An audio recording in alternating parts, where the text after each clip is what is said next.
In 2017, Anita and her husband Chetan believed they were embarking on a new page of bliss. They had recently purchased a stunning new home, set to create their dream life together. The man who had assisted them in finding this house was Parveen, a real estate broker who seemed warm, reliable, and competent. Once the transaction was complete, Parveen didn't vanish into thin air like most brokers. He became a frequent visitor. He'd come to the house frequently, have tea with Anita, sit with the children, and gradually became a part of their everyday life. Parveen was to all the people around her just a nice helping friend. But the truth is, nobody knew that something far more intimate, and sinister, was brewing in private. Months went by, and the neighbors would frequently notice Parveen's car outside Anita's house even if Chetan was not present. Nobody gave it a thought, though. In smaller neighborhoods, people coming and going to see one another was common. However, on a fateful day, that serene life came to an end entirely. Chetan was found dead in mysterious conditions.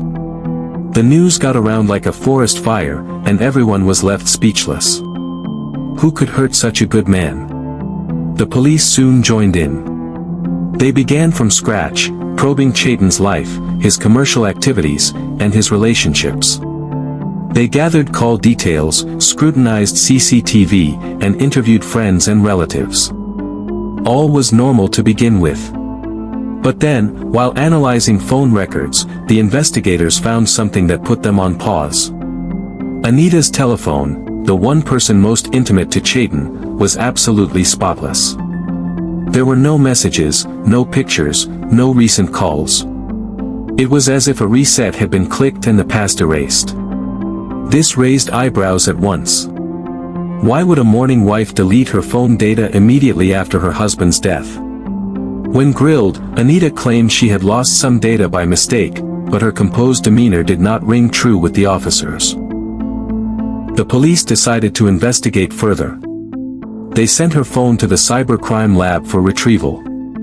Days turned into hours, and eventually, the test results came back, results that shook the whole investigation to its core.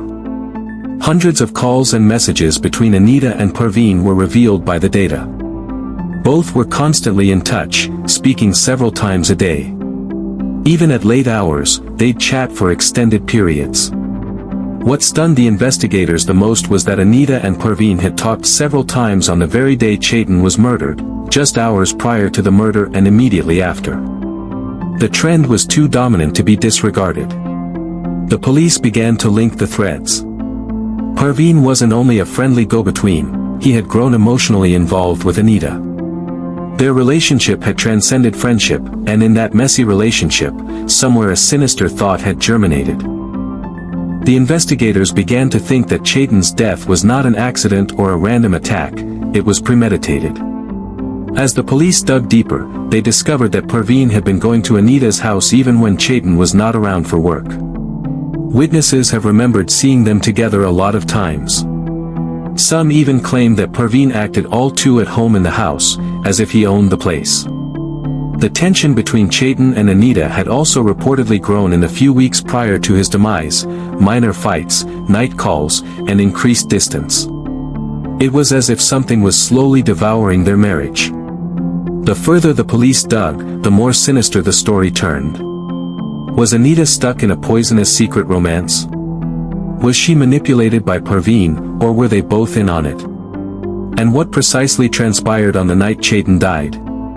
The proof was mounting, the deleted messages, the wiped files, and the irrefutable pattern of text between Anita and Parveen. It all led to one chilling truth: this wasn't only about love or infidelity, it was about greed, control, and a deadly secret someone attempted to bury with Chetan.